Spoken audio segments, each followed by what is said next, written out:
ask and understand if there is a process. Smaller RMCs may not necessarily have one, so you might be able to try things a little bit differently. But a bigger RMC or a big client is going to have a clear process of how they select a supplier.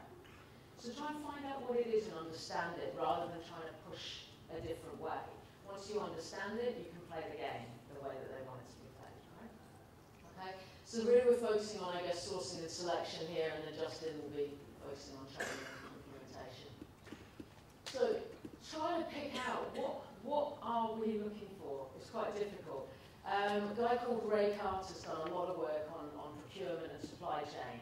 And I quite like what he's done. And he talks about, he originally started talking about the 7 C's of procurement, okay? Came up with 7, and within a space of a very few years, that became 10. So this is the 10 I'm showing you now. The new ones were compliance, that word that we all love, and clean and culture. Clean means environmental, it just doesn't mean C.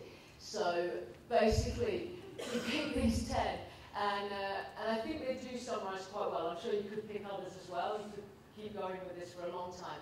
But hopefully some of these sum it up. Yeah, really put together what are we looking for in a supplier. And again, likewise, if we move upstream in the supply chain, what is our client looking for in us? Yeah. Picking out some of those, and particularly some of the more recent ones, you know, culture is quite interesting. Obviously, when we're looking at which suppliers we work with, I think I've certainly had this discussion in certain countries where there's, you know, in some countries there's a very strong DSP, for example, very perhaps more corporate, they've got all their branded vehicles, you know, they've got 50 staff full-time on board, and then a smaller company who's got maybe 3 full-time staff and a bunch of freelance consultants will ask me, you know, or will say to me, we don't have a chance, do we? And that's not necessarily the case. It's all about being smart. In terms of culture, and that is a key consideration for us, we've got a lot of clients who love suppliers like that because, again, you talk about the personal touch there, and that's something that can be offered. So these things don't necessarily lean towards being a big corporate business versus being a small, maybe a family business, something like that. You can do these things whoever you are, whichever business you are. Likewise, compliance. And I don't know if many of you were in the session yesterday on RMCs, DSPs, a session focused a lot on compliance. What came through with that is that I don't think people are necessarily aware of how easy it is to hit a minimum, a baseline of compliance. People are generally quite scared of this word. It doesn't matter if you're a big company or a small company. It's sort of ironic that small companies often say to me, how can we be compliant because we're only a small company? I'd say it's easy for you. I think it's really hard for the bigger companies to be compliant because how do they control that? If you're a small company, it's much more straightforward. Okay, so that's some of those. How does that translate into an RFP? Okay, so any RMC with a dedicated supply chain management team will be selecting suppliers only through RFP. That's the only way they'll do it. So there will be maybe smaller RMCs, slightly different approach to how they select suppliers, but a company like, I speak for Brookfield, we've made a commitment to our clients that we would not have a supplier working on their file if that supplier is not vetted, has not done the RFP, ideally would have been site visited, depending on the volume, and we have a contract with them. Okay? So going through the RFP process is a must. It's unfortunate. And bear in mind, it's really unfortunate for us too. Scoring RFPs is really a long job, okay? I know how long it is to fill them out because I score, I mean, in 2010 I scored about 140 RFPs. So it's really, I do appreciate it stuff. These are the main sections that I think we can break it down into. Again, there will be more.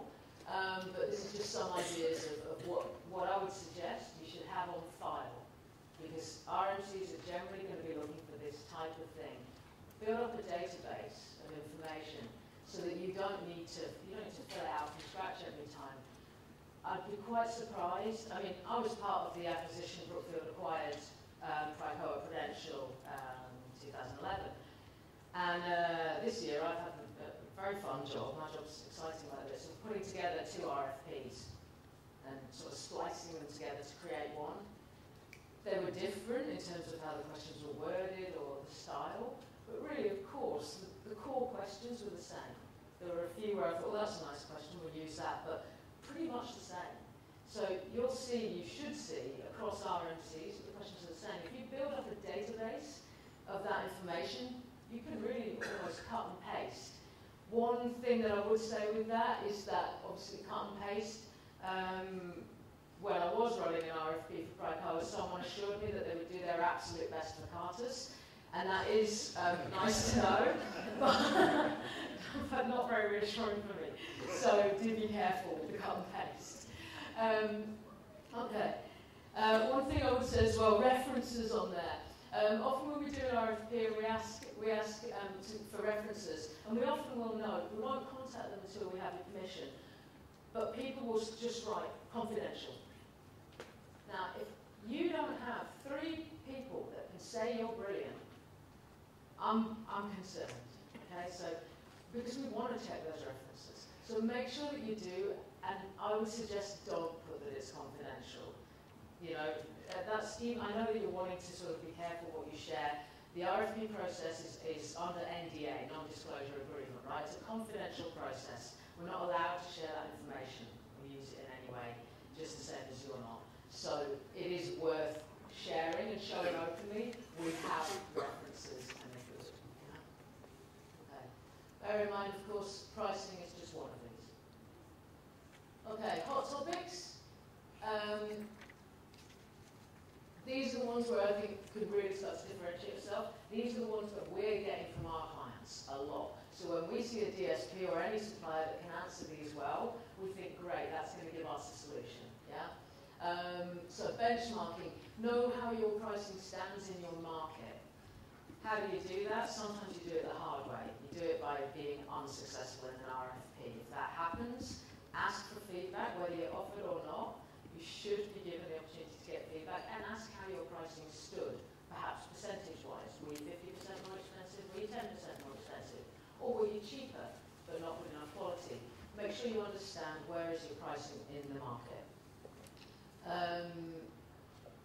Also, we pick out reportable cost savings. This one's huge for us. I know in the session yesterday there was talk of cost savings not being as hot a topic. That's not my experience. Yeah, maybe for a couple of our clients, they're more prepared to pay more, and you know, we do have those discussions too. But my experience is that clients want cost savings, cost avoidance. They want to see efficiencies and they want to see savings. So the pressure, in my experience, the pressure hasn't changed on that. If anything, it's grown. So this is something we can't get away from. How do you report? If I ask you, how much can you save me? How are you going to answer that question? It doesn't have to be reducing fees year on year. There are many other ways to do it, but what's your answer to that?